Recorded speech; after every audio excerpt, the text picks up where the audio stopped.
विचर का सीजन 3 आने वाला है और ये कंक्लूजन सीरीज होगी और पार्ट 1 पार्ट 2 भी आएगा। क्यों अच्छा लगता है हमें ये? पहले तो मैं बोलूँगा कि कुछ ना कुछ किरदार जो होते हैं ना, मानो कि ना मानो, उनमें एक मैग्नेट होता है। तो हेनरी केविल, एक ऐसा मैग्नेटिज्म है उसके अंदर कि आप उसको देखना चाहते हो। ऐसा नहीं है कि ये सीरीज के अंदर बहुत ज़्यादा एक्शन होता है, बैक टू बैक कुछ ना कुछ होता चला जा रहा है, लेकिन आपको ऐसी फीलिंग आती रहती है कि यार ये मसीहा है। और ह्यूमन काइंड को ना एक कुछ ना कुछ ऐसा चाहिए होता है, चाहे भगवान के रूप में, चाहे सुपर हीरो के फॉर्म में, कि कोई हमें बचा लेगा। ये एक एट्रीब्यूट है ह्यूमंस का, हमें किसी का सहारा चाहिए होता है।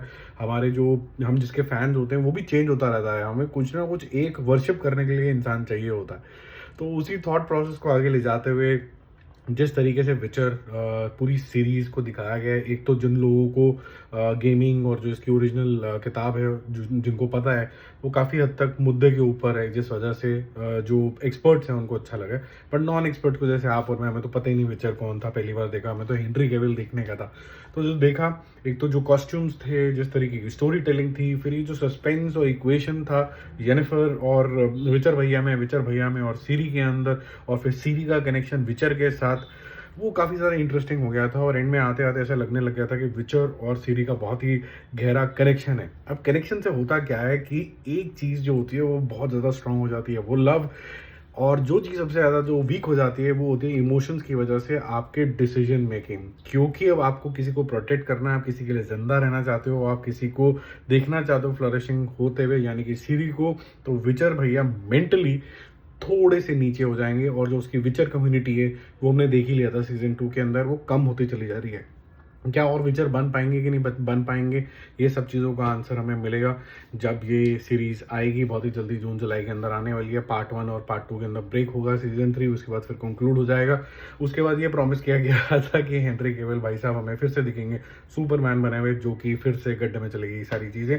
But I am sure he will come out like a winner doing something extra ordinary. फिर हम मैग्नेट की तरह चले जाएंगे और उससे चिपक जाएंगे और देखेंगे कि वो क्या कर रहा है, ऐसा कुछ होगा आई एम श्योर।